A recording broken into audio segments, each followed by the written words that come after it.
Hi, everyone, and welcome to a peek into the process of a master trader. I'm going to try to do something a little different today in that I'm on camera at the same time you're going to be seeing my PowerPoint. And basically what I hope to accomplish by the end of the session today is giving you really a bird's eye view into the whole process of how we trade on the discretionary side here at Market Gauge and how really you can use these takeaways for helping refine your process. And I would also highly suggest you take notes. So what we're going to look at today is going to be, first of all, how do I find the best trade? So those are megatrends.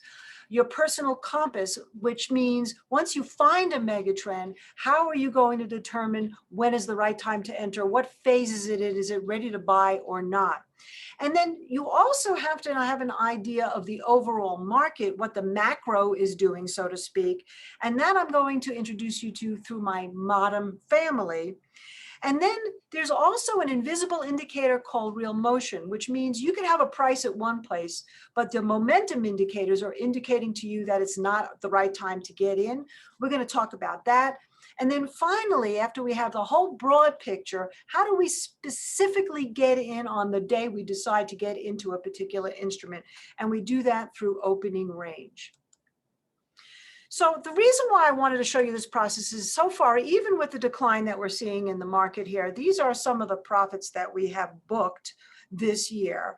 QS up 53%, Canaan 54%, that's still an open position, by the way. DDD 296.3%, that's a closed position now. Tilray 319%, we still have a little bit on there. Silver 16%, Viacom 119.4%. Riot, which is blockchain technology, 254%, and Mountain Pass, which is rare earth, is up at 221%. Like I said, some of these are still open. To date, right now, as I'm speaking to you, because of this process that we believe so strongly in, and I've been doing for so many years, and I'm going to explain to you how I even came to this process, we have only had 2 losing trades this entire year so far, and that includes today. So essentially what we're doing at this point, being up over 30%, is giving back some profit, and that's where you want to be in a downturn. So I'm hoping that that's what you're going to really learn with me today. So let's start with the whole idea of megatrends, and I hope you don't mind if I put on my glasses, because otherwise I won't be able to see anything.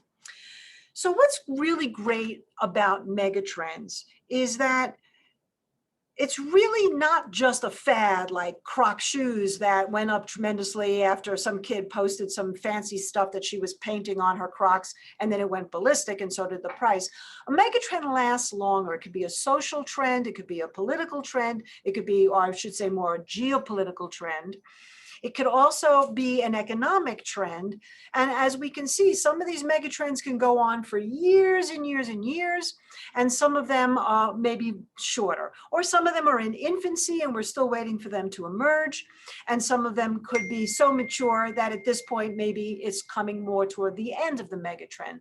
The point is that these are great ways for you to figure out where you should be looking at stocks. And so one of the trends that I wanted to show you, which is a megatrend more, I'd say, in infancy, is the whole idea of cannabis. And so essentially, when I was on the floor, we kind of learned a lot about megatrends, because that's what the whole idea of commodities trading was. Essentially, you traded commodities based on the trend that was going on. So for example, from the mid-70s, not that I'm aging myself here, I wasn't even there yet, but from the mid-70s into the early 80s, the megatrend was really an inflationary trend that saw gold prices rally, silver prices rally, oil prices rally, especially in the mid-70s. And that megatrend of hyperinflation turned out to actually stop. But Tilray, which is part of the cannabis trend, is a megatrend that we've been talking about for a while, but it really hasn't been until the most recent few months that we're starting to see some of these stocks take off. Partly is because of the medical marijuana reasons that now, in the case of Tilray, you're seeing that this particular company now is actually being examined by Portugal, France, England for the use of medical marijuana. Here in the United States, although this is a Canadian company, here in the United States, we already have 33 states with legal marijuana medically. And I think we're up at around 16 with the Virginia announcement and the New Jersey announcement, 16 or 17 states with recreational marijuana. So we can say that this is truly a mega trend. So in the case of Tilray, I'm going to give you more specifics later on, but we were able to buy this because this was already in our mind as a mega trend. And there are many other mega trends, of course, but we're going to focus on this one for now. And we were able to use those other things that I just mentioned to you. We were able to find the right phase. We were able to look at the overall macro of the market at whole. We were able to look at the real motion indicators, and we were able to pinpoint it on a day when the opening range set up well. And then another megatrend that I would consider to be still somewhat in infancy is 3D systems. Now, 3D systems is 3D printing. And everything about 3D printing is really fun. Oh, I shouldn't say everything, because some people will always find an insidious use for 3D printing. But most of it is very, very positive, right? So you've got in the medical field, you've got doctors able now to 3D print ears and other types of organs. In the construction venue, you can actually now start 3D printing material, and even houses are being 3D printed. And then in terms of aeronautics, they're already using 3D printed parts, which make the planes much lighter. And so you're starting even to see it in more typical retail uses. Artists are using it to make their art 3D printing. So when I say that this is in its infancy, it kind of went almost to a toddler stage this year. But more importantly, what I'm really trying to tell you is that these are something that everybody can think about, is what is a mega trend that's happening right now? And then you can decide, is this a very mature trend or a relatively new trend? And as you can see, with getting into 3D systems, that was one of the trades that we had that just exploded this year and has done very, very well. So now, after we look at mega trends, and there are many, many mega trends. So you can be looking at the whole idea of electric vehicles and the whole idea of AI, certainly. You could be looking at, not just electric vehicles, but the idea of clean energy. And so really you have to kind of think about what it is. And sometimes, like I said, you have to identify the difference between a trend that's mega and a fad. But this is where the young kids are really great to talk to, because they'll tell you what's coming up. Hey, let's talk about a new mega trend that's relatively new, although it's been around for a few years now, that's growing, and that's blockchain technology and Bitcoin and other alternative currencies. So once you identify what is hot, then really the next step would be to say, okay, I'm interested in DDD, or I'm interested in Tilray, or I'm interested in Riot, or I'm interested in any of the things we just talked about. Fastly would be another example of when I think of AI. What is the phase that particular instrument is in? Now, this is a very simple concept, and I've had people say to me, oh, yeah, I know this already. But yeah, everybody knows about a bullish phase and everybody knows about a bearish phase. But what really makes the phases important, the reason why they're good to know, is they act like a compass. It's good to know if something is bullish or bearish, but there are these other in-between phases. And when you have this compass, you really avoids you from getting lost. And so even though on the floor, we didn't have such a thing as phases, because when I was on the commodities exchange in New York, we did not even have, well, at that point, there was no smartphones.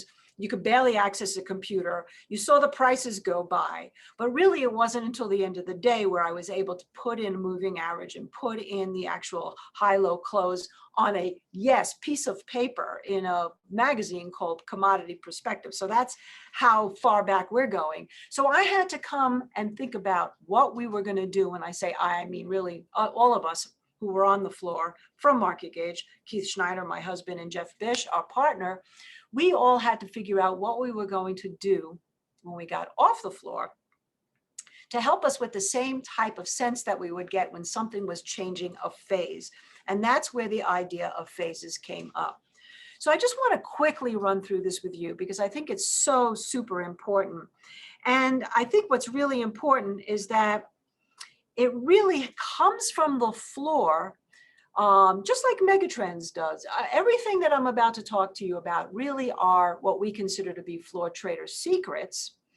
And what makes it so powerful is that it has been extremely applicable to all of the trading that we have done over the years upstairs, so to speak. So now let's start here at the very beginning because we all know the bullish phase. And I think what's really important is because we're seeing this evolve right now as I speak to you. We're seeing it evolve with the market going from a bullish euphoric stage to all of a sudden a little reality setting in here. And that's what's always going to happen over and over and over again, is that you're going to keep euphoria going in a bullish phase for as ever long as it goes on. Last year, it got interrupted by this little small thing called pandemic. But then the euphoria quickly came back, and we've really been sort of in this euphoric stage since April 2020. It's coming to an end now. And that's where the phases really are great as that compass. Because what's happening now is we're heading into a caution phase, and we're starting to see that anxiety pick up. Right? That's exactly what's going on now. In fact, the anxiety was just been exacerbated by Powell, Jerome Powell, instead of coming on today and saying that he was going to calm the bond market down and the market down. He basically announced that inflation is something we don't want to see, and he didn't really mention anything specifically that he was going to do. And so as a result, he increased the anxiety, and the phase in a couple of the key instruments are now changing to caution. Now, let's say we can't find any reason for the market to go back up from here, stimulus or no operation twist, and they're just going to let the market free fall. When I say they, those that have been really been helpful to try to keep the market up, like the government and the central banks, we then might see a real big distribution phase or a point of fear. And so that could go on for a while, and we've seen that go on for a while in the past. And then eventually, when things get really bad, we go into despair. Now, in the pandemic, we went into despair, but it didn't last very long because immediately the vaccines went to work and the social distancing and the closing everything down. So the despair changed from the market despair, obviously, to personal despair, but the despair was there, and we went into that bearish phase. And again, really good to be able to identify what phase you're in at any particular time. But from the despair, what makes markets driven by people so incredible is that we are naturally, innately a hopeful species. And of course, since we make up the market, then that hope comes back into the market. And that's exactly what happened here when the stimulus started happening in the spring of 2020. Hope returned. Yes, we're going to get through this. And the phase changed to recuperation. This is always my favorite phase because this is the phase that you get in with the least amount of risk. Because if hope phase, you know it right away, goes back into a bearish phase and you get out with very small loss. And if a recuperation phase and the hopeful phase starts feeding on itself, then you go into optimism and you go into an accumulation phase. And then if the optimism in the accumulation phase continues to grow, then we eventually go back into a bullish phase where the euphoria comes in. All of these phases are determined on a daily chart by two simple moving averages, and that's the 50-day moving average and the 200-day moving average. If you want to have a more extended step back time frame, then you might want to look at a weekly chart. And weekly charts, just like daily charts, have a 50-week moving average and also a 200-week moving average. So let's just take a look. I wanted to show you, actually, you're going to see all the phases here in this one chart. So Scorpio tankers, which I did not put down as one of our positions, which we're still in, we've taken a couple of profit targets. We're also up a really good amount of money from this. And we entered this trade down at around 10 and it traded up to 17 recently. And so that really means that, you know, we've almost got a 100% gain, or a 10 bagger, as I like to call it, on this particular trade.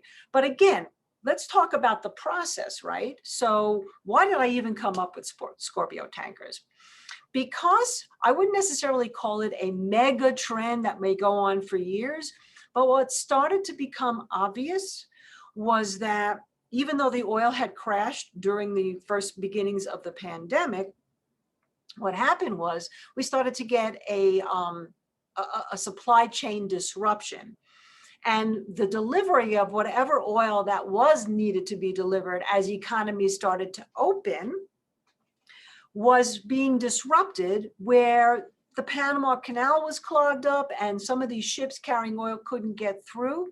And so it started to show me that one of the things that would come out of this pandemic would be the supply chain disruption, whether it be with food, or in this case, since Scorpio Tankers delivers oil, it would be in oil. So that was really what got us in our mind. But you can see here, here's your 50-day moving average, and here's your 200-day moving average, that what happened here is when I started to get the idea was long before it actually started to really materialize. And this is where phases are so important.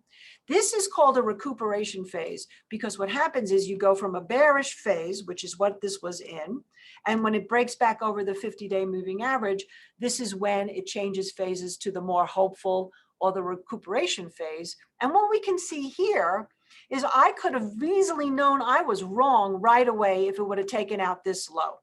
Okay, so when I say we got in around 10, 11, first I had a couple of jumps in there, but then when I actually saw the phase changes, when we really got in, and we kept our stop under here, and we never got stopped out. So now, just looking at other phases here, when it crosses the 200, that's an accumulation where optimism came in. It went back down to test, which often does the 50-day moving average or the recuperation phase. But at this point, it was holding well.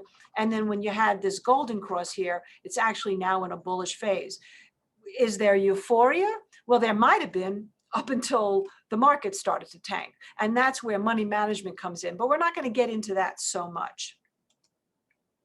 Now, I also wanted to show you that if you are more of a trader that doesn't want to necessarily buy things when they have been depressed and bearish, and now they're finally going into recuperation phase, but you're a person that prefers to buy things that are already doing well, and you prefer to go from an accumulation phase into a bullish phase, Wells Fargo is a great example. Because this is hardly a mega trend, but this was just something that we saw as these yields started to go up. And the banking sector was the last to actually participate in this rally that started last year. We started to watch this chart carefully. And you can see I could have easily bought it here at a recuperation phase, and that would have been really smart. But at that point, we weren't really thinking about the banking sector. We started thinking about it after we saw this gap, and we saw the yield starting to inch up a little bit. And in also anticipation of an administration change, we thought perhaps we might actually start to see this do better. And of course, then we didn't do anything though. Actually, we just looked at it, but we didn't trade it. And that doesn't mean we always trade it. We waited for this to come back down to the 50-day moving average. Now that it was in a bullish phase, you see this golden cross, and we actually got in right here at 31.27, and we've already taken a profit target here, and we have a good trailing stop in this one right now. So the bigger point is that I use the compass. And what's great about this compass is that you can either get in right here at the beginning, if you're so inclined. You can add here if you're so inclined. You can wait for an retracement so inclined. You can choose what you like, what you want the compass to show you according to what type of trader you are. And by the way, these phases can be used for swing trading, of course.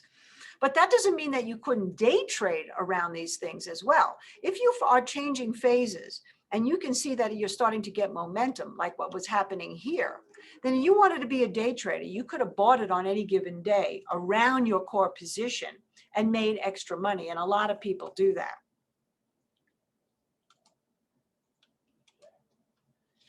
So now, phases are great and megatrends are great, but you really have to have an idea of what's going on in the overall market. So it's really good to know what the key sectors are doing, because then you're deciding whether you're trading with the market or you are purposely fighting the trend or going opposed to the trend, because that happens too.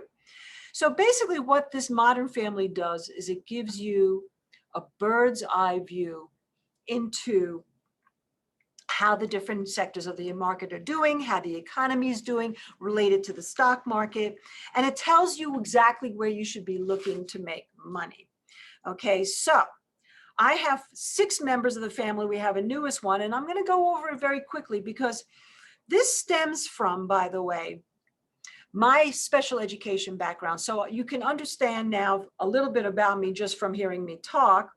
I haven't really given you a bio because I wanted you to learn about me as we kind of go along here in this process and hear my process. So obviously you've been able to deduce from hearing me speak about being on the floor that I was a floor trader. And I was a floor trader for about 13 years. And I was there during its heyday of commodities trading. And that was really an incredible experience all around. It taught me so much about everything, about life, because obviously you're standing in a situation where you're around 1,000 people all huddled sort of together in a very, well, sometimes stressful, sometimes fun environment. But it really taught me a lot about trading, because I was able to see all different types of commodities and how they moved and when they found resistance and when they found support, and how to chart and how to be able to track the pure price and eliminate the noise. The economic modern family comes from a different part of my background, and that is my special education background.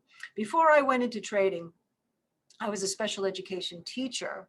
I have a master's in special ed. And then later on, even after I had been trading for the 13 years on the floor, I actually went back into education as a consultant. And what I was doing was I was modifying curriculum for kids who have all different types of disabilities, whether it be a learning disability or something more on the spectrum of autism or Down syndrome or any other type of brain disorder. My job was to go in and try to make things as simple as possible. And that's kind of how the economic modern family got born, because I wanted to keep track of the market and the sectors and the macro, but I needed to do it in a way that I was using for modifying curriculum for kids with special needs. I needed to have a visual imagery. I needed to have something that I can associate with as sort of almost a mnemonic device. And I needed to take the most important aspects of all of the things that go into the US economy that I thought would give me the simplest and the most succinct areas to look at. So here is my modern family right here. And we're going to talk about each one of them quickly. But I really want you to know that this imagery, these dolls, which are also cartoon characters, which I've also dressed up as and performed on camera, they have really stemmed from my need as a visual learner to use imagery. Basically, my great example is if you're learning vocabulary words, because for a while I was actually even tutoring for the SATs. We had one vocabulary word, and I mean, I would be amazed if any of you know what this word means, but it's called factotum, okay? But it was one of the words that we would teach people for the SATs. So I'm like, factotum, how are we ever going to remember what a factotum means? Well, by the way, it means a handyman. If you look at a big building with corporations in it, you'll see the factotal staff. That's the maintenance staff. So a factotum is one handyman. So basically what we did was we took a handyman with a hammer in his hand, and we had him hammering facts on a totem pole.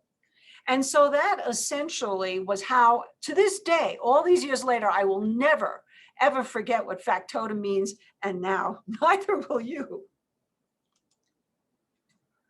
So let's start with the granddad here. This is Russell 2000. So I knew that NASDAQ 100 was important and S&P 500 was important. But I also knew, just from my years of experience, that when it came to the US economy, big tech and FANG stocks weren't necessarily going to be the major drivers of the inside of the US economy. Rather, the small cap stocks, the 2000 stocks in the Russell 2000 were going to be the key. And that's because those 2000 stocks all are in the United States. That doesn't mean they don't have a presence somewhere else, but what it means essentially is that if you really want to understand the supply side of the US economy, if you want to understand what the industrial sector is doing, what the manufacturing doing, heck, even Crocs, which by the way is in the Russell 2000, manufactured in the United States, its IWM is the symbol, is the most important, I think, index to follow if you're not getting a rally based on big tech, but you really want to understand what the US economy. People say that the US economy and the US stock market are completely disconnected. And I do not believe that is true. We saw a huge surge in big tech. And even though it wasn't reflecting in the economy, it was certainly a true rally for years and years and years in big tech companies. And it helped the stock market and it helped sectors of the US economy. But it wasn't really until the Russell 2000 started rallying, which was really back in October, November last year, that we started to see that the true US economy in the domestic US might be getting better, which of course, even though it hasn't gotten anywhere near where the Fed wants it to be with, let's say, labor, we have seen industrial numbers and manufacturing numbers improve. So my point is that don't get into these aphorisms of there's no reality between the stock market and the economy. There is reality. It's just a matter of stock market generally very forward thinking. It does it in advance. Sometimes it runs too hot, but it tells you something. So when we saw Russell 2000 starting to change phases into something more positive while tech was floundering, which it was, and the S&P was still going up, but not as much. What did that tell us? That we should be looking in terms of our macro at the small caps, and there's been tremendous opportunities in those small caps, including DDD.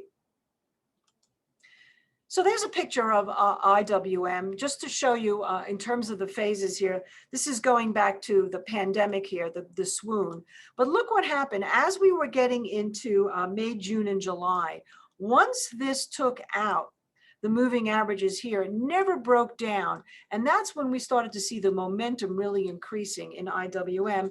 And that's really what told us here that following these Russell 2000 small cap stocks was probably a good idea. And you can see that rally really has gone on from July. So we got July, August, September, October, November, December, January, February, March. We've had 9 months of great price performance in the IWM. And even with the correction, it's going to be what happens from here. So now let's talk about the other great place to look, and that is Granny Retail, brick and mortar XRT. And isn't she adorable? She's one of my favorite characters. So, you know, the composites that I put together for the imagery, Grandpa, by the way, was very much based on what I thought would be a good grandpa that represents industrial and manufacturing side of the economy, as opposed to some other grandpas. And that's why he kind of has his sweatshirt and his sweatpants. He's kind of a regular guy. Grandma, I really wanted to associate the retail sector with an older woman who shops a lot, who may do mall laps, but really represents, you can see her little leisure suit there, represents the consumer, the smart consumer. And that's what Granny is. So it's mainly brick and mortar retail, but it also happens to have some e-commerce in there as well. And so that's one of the reasons why retail has done very well. And actually, interestingly enough, GameStop, because it's retail, right, is also in XRT. So XRT actually was doing very well when we saw the GameStop rally go berserk. So it's interesting, but again, information for the macro. So we know small caps was a good place to look. Retail was a good place to look. And here's quickly a chart, kind of at the same time frame with Grandpa. They kind of went hand in hand here, which is why they're married to each other. This is consumer sentiment. And you can see the same thing, had in this explosive move up. Now, of course, with the market correcting, we'll see what happens there. The next one is transportation. Now, if Grandpa is the supply side, transportation, which I think usually is the major focus of the market, but really right now totally is the major focus of the market for many reasons. But transportation is, you can see my character here is an airplane pilot. And essentially the prefix tran means something changeable. And so in this case, how things move and change, right? How goods are delivered. So the reason why this is so important always to keep your mind on is it's going to tell you, are goods moving? Are people flying? Are people trying, is freight trains moving? Are things being delivered at a robust state? On top of that, it's also got a component in terms of the roads and the bridges and the actual airports themselves, the infrastructure. And as you know, they've been talking about infrastructure as part of the projected money coming in, hopefully to fix our infrastructure, which is embarrassingly bad. So if we look at IYT, also, it was making new highs most recently, even while the Qs were starting to go down. And we're going to take a look at the Qs in a moment. And then we've got sister semiconductors, which really represents from Silicon Valley, the computer chips. This had a tremendous run over the course of the years. And now you can see actually semiconductors, even though there's a shortage of chips, was one of the first ones to start coming off in the most recent time. And that's just because the megatrend that's been going on with big tech and semiconductors and chip technology, especially as the ultimate cyclical, was starting to wane. Enough good information. And then we have Big Brother biotechnology. So this is big pharma, also a very interesting sector, both a cyclical and a non-cyclical, meaning that when the economy is doing well, biotechnology does well because it gives more money for research and development. But even when the economy is not doing well, it can be a non-cyclical because obviously people are always going to need their medication.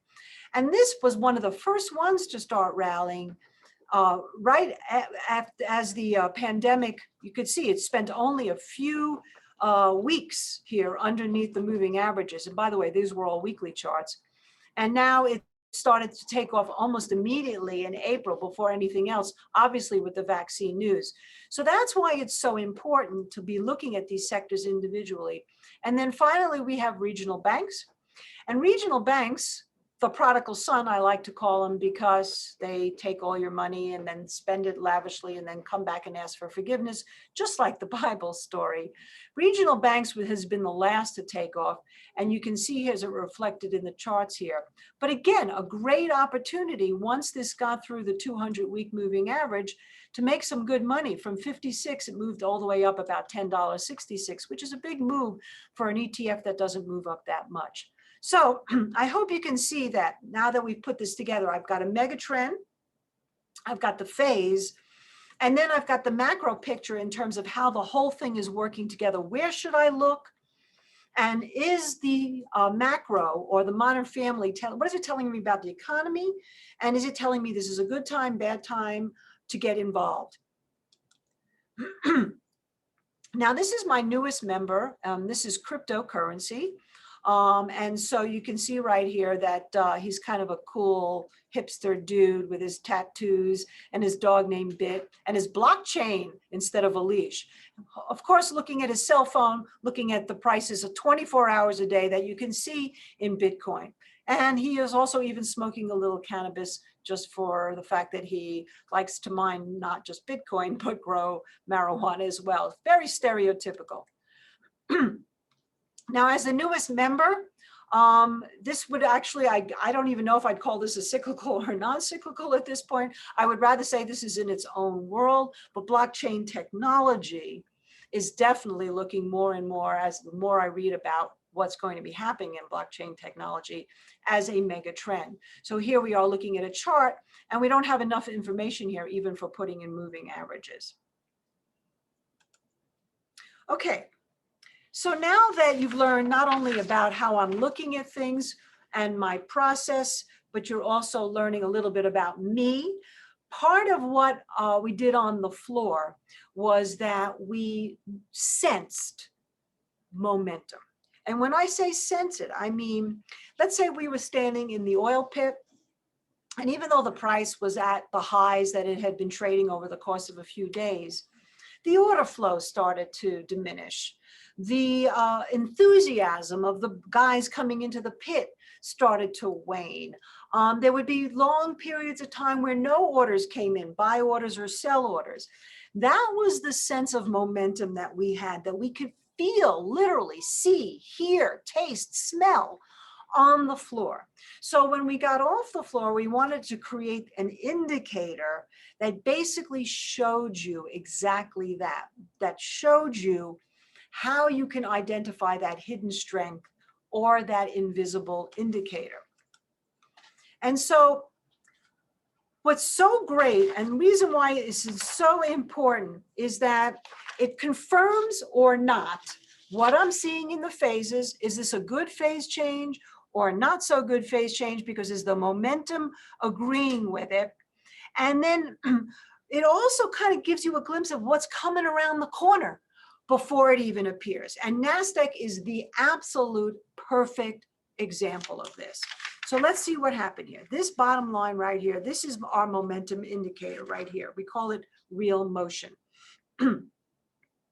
And so as the price of NASDAQ, when we go back to the beginning of the year particularly, was rising, look what was happening in the momentum. We got a little bit of a move over the 50, but the momentum started to break down right here, right as the price was still holding up.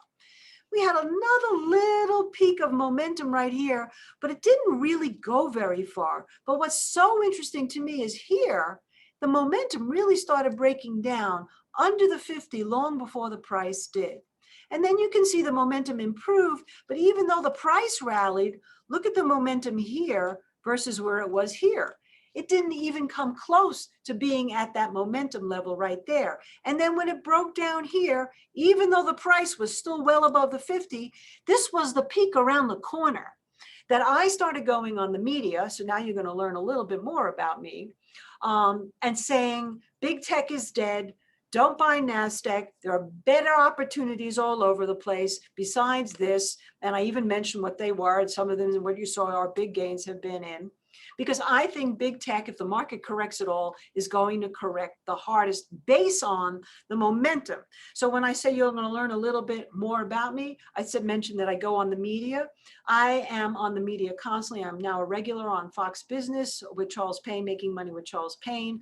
I'm a regular on Boom Bust, which is part of RTTV. I'm a regular on Ticker TV, which is an Australian channel, Asia First.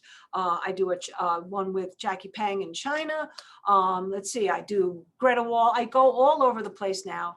And the reason why I'm mentioning it is because I have this unique profile that the media is really enjoying, which is why I'm regulars on all these shows now, which is being a woman, trader, not analyst working for some company, and also floor experience, and also an educator, and also able to describe things like this called momentum. So you can see here how that momentum was great, as letting us know what was around the corner. On the opposite side of the equation, we had the momentum flip positive in oil last year, long before oil, USO, started to take off. Now, remember when oil went to zero? Well, you can see the momentum here was certainly in line. But as soon as this started to take out the 50-day moving average in June, look where the price was, still underneath the 50-day moving average. So again, timing is everything in terms of when you were getting involved, which is why phases are so important. But what it told us was like the sneak peek around the corner that oil was going to actually do better. And so, of course, if we look now, this is only ends right here in August, September. But if you look at what oil's been doing lately, this USO, when we started paying attention, was at 25, 26. It traded up over 42. So not quite a double, but darn close. So that's really another part of my process. Another part of my process is, how do I see momentum playing in all of this? Is this telling me to stay away and not believe this phase change? or is it telling me to keep my eyes on this? And when you have momentum, by the way, in phase agree, of course, that can be extremely powerful. And finally, in terms of the process, we like to look at, okay, how do we get in on any given day? And this definitely goes back to the days on the floor. When you are trading futures, most of the markets, not all, but most of the markets open up month by month. So you get there in the right before the opening bell, and instead of opening up all the months, and futures trade January, February, March, April, not all months for every single future, but they trade in future months. That's the whole idea of the futures market, is to hedge against whatever the commodity is based on what the futures are doing. Started with the corn market back in the 1700s. If corn farmers had a bumper crop, then that would mean that the prices might go down, so they can go short in the futures exchange. And if they had some kind of a drought or shortage and they couldn't meet their demand in terms of delivering crop, they would buy it knowing the price would go up because the supply demand, and they would make a hedge, so to speak. So in the futures, that's why we did month by month. So if I was watching something, it would open up January, oil was 12 months, January, February, March, April, etc. And then each month would open, it would close. And then the whole 12 months would reopen. And so what we got left with was an opening range. Now on the floor, the opening range lasted for about 2 minutes. And then when it reopened, if it took out that 2-minute range that it made, let's say it traded between 10 and 15, it took out 15, we would call that an opening range breakout. If it broke 10, an opening range breakdown. Now, of course, this isn't the floor, and things work much differently here, but the idea of the opening range is exactly the same. So I thought I would give you a couple of examples of that. So now what you can see is, so let's say I showed you already that the megatrend of big tech and semiconductors maybe is starting to get old. We saw that the phase on this was already starting to break down a little bit, especially more recently as I'm talking to you under the 50. And we also saw that the momentum, just like I showed you in Qs, it looked exactly the same for the semiconductors, was already showing a negative divergence in that the momentum was breaking down before the price.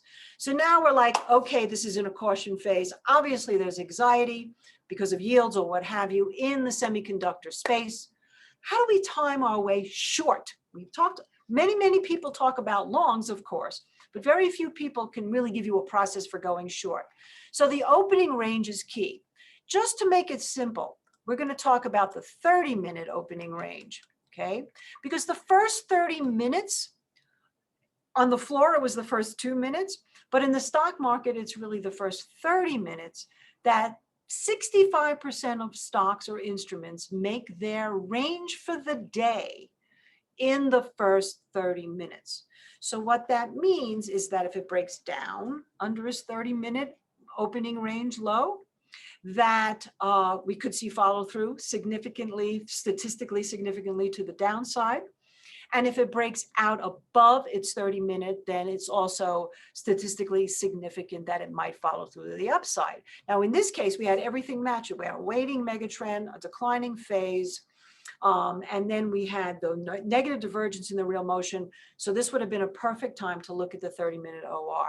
Now, of course, this is the first 30 minutes of the day right here. You can see this is March 3rd, where I boxed it. This is the range of the first 30 minutes right here.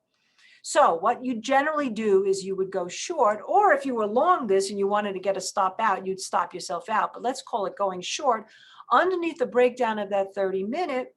And you would just put your stop in above the 30-minute high, where you can see that day that never happened. And by the time we got to the end of the day, look at that. This literally broke down at around 238. And it ended the day, well, that's not, actually it ended the day here at 232. And if you wanted to take it home, it had follow through as we were coming in on March 4th. So that's really now pinpointing. And it is so important to be able to pinpoint, because then you can say with confidence that you're getting in on the right day with the right setup, with the least amount of risk. And it also allows you to go home, as you can see, if you were a short seller on this day, with a profit. And it also cuts through all that noise. of that first 30 minutes, all that noise that happens when people are sort of jockeying for whether the stock is going to go up or down. Now, let me show you the opposite example, which is 3D printing. So as you know, I like the 3D printing for the Megatrend. It actually had changed phase to a recuperation phase. It also, at that point, was showing a positive momentum in that it was clearing the 50-day moving average on the real motion before it was actually really doing it on the price. So I was just biding my time, and look at this big down move right here, right before this day on January 14th. And on January 14th, look at the size of this opening range. It was big. It literally went from like 2350 up to 26. So you had to have a little bit of vision here to keep your stop low underneath here. But on the next 30-minute bar, it broke out at 26.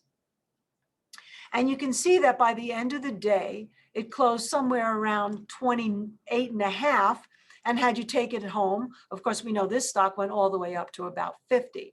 So again, the point is that the opposite, the first 30 minutes, there was a lot of activity, but obviously it wasn't done because it continued to be volatile and continued to break itself out. So that's really the process. Now, I thought we would do something a little different. As opposed to doing a big sales pitch on anything, everything that I talked about, we have two ways that you can do it. Number one is if you are so inclined, you can actually follow our course. In my course, it's a 6-week course. And in the 6 weeks, everything that we talked about, obviously, plus much, much more, we talk about. So we talk about how to look at the big picture. We talk about the phases. We talk about the real motion indicators, the opening range. We talk about setting up charts, different chart patterns, my favorite chart patterns. And then finally, we end the 6-week with doing it live in the market. And that, of course, is welcome for you to take a look at. If you click on this link here, Get Mish's Trades and Ultimate Trading Program, you can learn more about it. And if you're interested in learning more about it and you want to talk to somebody, you can either talk to Mary at Market Gauge. She is there to help you. You can even ask me questions on Twitter. So those are a couple of ways. Forrest, who works with me, he'll also be happy to answer questions. But you got to go to this link right here, marketgauge.com/Mish. And you can learn about that. I'm not even going to try to pitch that to you. I just wanted you to know about that because it's a really, really extensive way. If you really want to get into the mind of somebody who's been doing this, here's the other part of my bio, for 40 years, this is the best way to do it. We worked months and months on months on putting together a very comprehensive but easy to follow conversational course. However, if you don't want to take that level of commitment, oh, and by the way, you get a year of mentorship with me after the course, or during the course, a full year with me with my trading alerts, etc. But again, I didn't want to do a sales pitch here. I just want to let you know if you wanted more, you can find out. However, a very easy, cheap way to learn more about everything I talked to you, because I cover this in my book, Plant Your Money Tree, A Guide to Growing Your Wealth. I cover megatrends. I cover the modern family. I cover phases. I don't really get into real motion so much, but I definitely tell you a lot of stories about the floor.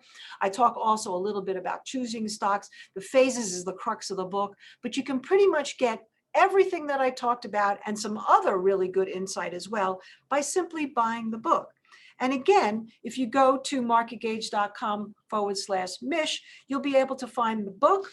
And I'm going to show you there's a bonus there. The bonus is a video of me describing the phases much more in depth than I just did today. And that's a $79 value that we're giving you for just buying the book. You also, if you sign up for the book, will get access to my daily newsletter. That's free. And that also goes out every day with lots and lots of great stuff, from stock picks to where the market is at, to talking about the modern family or the overall phases or how to use the opening range. Everything that I do is consistent. It's not like you're ever going to get hit with a surprise or like, wow, where did that come from? Because this is a program that we've been developing for years and years. So I'm going to try to actually find, if I can, the link page here. No, it's not there. Here it is. this is what you're going to see if you click on it. So basically, if you go to the book page right here and you click on it after you do that /Mish, and then you claim your bonus. So first you have to buy the book and you'll get a receipt or you'll get some kind of purchase confirmation. And then right after you put that into the space, after you click on this link, then you will be able to get the bonus video along with the book. And there is an audio version of this book, but the audio version does not include the charts. So you might want to get the book itself in the audio version so you can hear the book and then you can look at the actual charts on the pages because it's referred to if you're more of an audio type of learner as opposed to just a visual learner, or you like to use what we call bimodal learning, which is audio and visual. So let me go back to my sign up screen here. Hold on one sec.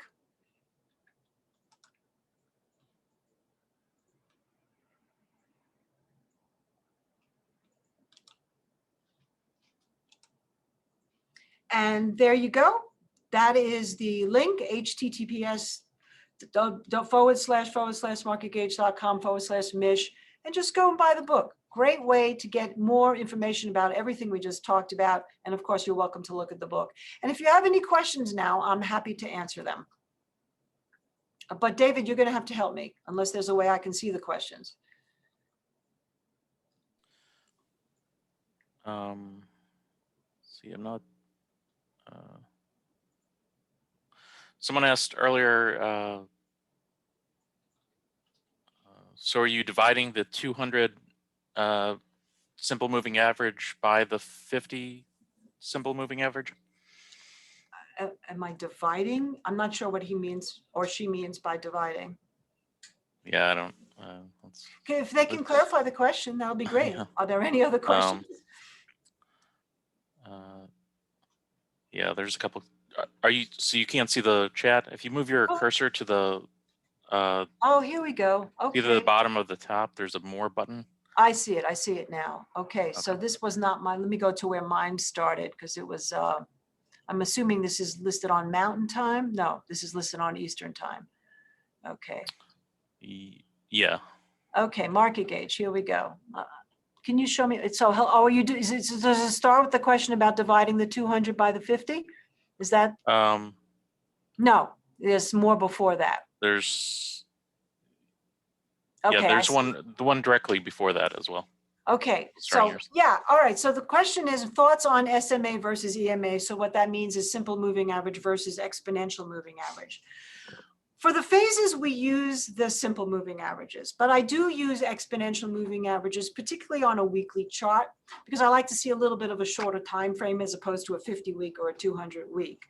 For smaller investors investing in trends, do you think well-established ETFs are a better way to go for mitigation of risk? Well, it depends. You know, right now we've gotten a lot of new ETFs have come in. I think basically you want to see some price history, but it doesn't necessarily mean you have to wait for the first 50 to 100 days to see a 50-day moving average. But I would at least have some idea of your risk if you're going to use ones that aren't well established. You wouldn't have to worry necessarily about volatility or liquidity because I would assume you're not going to be buying hundreds of thousands of shares, but it's always a good idea to understand your risk. So if you're buying it on the basis of it clearing a particular price point, just have a swing low below it. That's your stopping point. And then you should be able to pretty much trade any ETF. We've traded a lot of the food commodity ETFs this year. You want to talk about thin. Something like CORN, which represents corn, does not have a lot of volume, but we've already made $3 on an ATR. When I say an ATR, that on a range that trades about 10 to 15 cents a day, if that much, is huge. So I wouldn't discourage anybody from doing anything as long as you have a methodology. Okay, so the dividing the 200 by the 50, because you saw the two lines intersect, is that why you meant divide? They're not divided. Basically, it's just the position. So the 50, when it clears back over the 200, that shows that the actual phase is getting stronger. And on the same token, if the 50 crosses below the 200, it means that the phase is getting weaker. The moving averages are mathematically the same type of way the moving averages is the close of the last 50 days divided by 50. So it's an average of the last 50-day closes divided by 50, and then it gets dropped for the next day and the next day. It's actually considered a lagging indicator. Okay, this good. Thank you for putting the link in there. Thank you, Jennifer. Thank you very much. How would you evaluate renewables in terms of phases? So you want to give me a specific renewable? You know, in renewable energy, you want to talk about TAN. Well, I could go to a chart on the screen itself, or just for being a little bit more.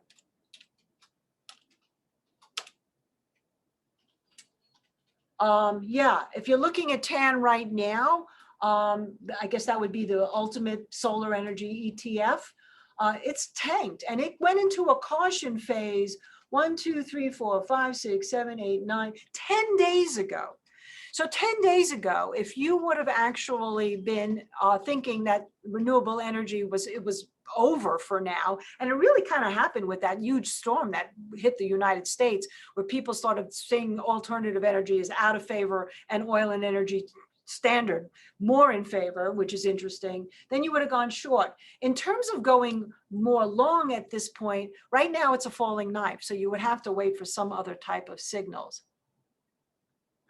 REGI, for example. All right, I'm going to take a look at REGI, and then I'll have to explain it to you. So I just think it'll take too long for me to find charts that you can look at. Okay, so REGI is Renewable Energy Group. Oh, very specific, exactly what it is. So right now, that's actually tanked into a caution phase. It's sitting right there at the January low. So right now, it's at the yearly low. So that's at about 70. So essentially, if you wanted to do it on the basis of the phase, you would either have to wait for it to go lower, closer to say 55, where the 200-day moving average is, and then you can say, okay, it's retesting the phase there. Or you would have to wait for this to get back over the 50 if you just wanted to do it as a phase. And it would have to get back over that 50-day moving average, which right now is $16 higher. So that would be something that you might want to use some of the other indicators, like, for example, momentum, to see if the momentum starts to improve before the price does. Clarification, in a lower chart, there was a relative, hold on. In the lower chart, there was a relative chart that referenced the 200 averages. It didn't mention what the relationship was. That's real motion. That's the real motion. And they're 50 and 200-day moving averages based on momentum relative to the price. Do you ever use the 15-minute chart? No. I use a 1 minute, a 5 minute, a 30-minute, and otherwise I go to a daily, weekly, and a monthly chart. Do I use options, futures, or Forex? Well, I do look at options, however, because it takes a very long time to translate what I want to do in real time into options. Basically, what I do instead is I give you like the strike price. So in other words, I tell you where to enter, where the stop is, and where the target would be, so that you can actually use it to translate into options trade. Futures I'm doing through ETFs. I'm in so many futures right now, between wheat and corn and sugar and coffee, and all of that I'm doing that through ETFs, because most of the people in who are our members are not going to trade futures. So that we've kind of found that as not the best way. Obviously futures might be better, but as a good, reliable way. And in terms of Forex, we've also done that through ETFs as well. So we have traded FXE and UUP and the Japanese yen, but also all through ETFs. I heard that the first 15 minutes are the most critical. Well, if you use 15 minutes consistently, that's fine. It's consistency that's important. For us, we use 30 minutes most consistently. Sometimes we'll use a 5 minute on a gap after earnings or what have you. But 30 minutes is really basically what we have found to be the most significant through all of our years of back testing. I like your work. Mish, yes? Sorry to cut you off. Yeah, we're running out of time here. So. I didn't realize there was going to be so many questions. But thank you guys. So I'll thank you, David. Thank you all.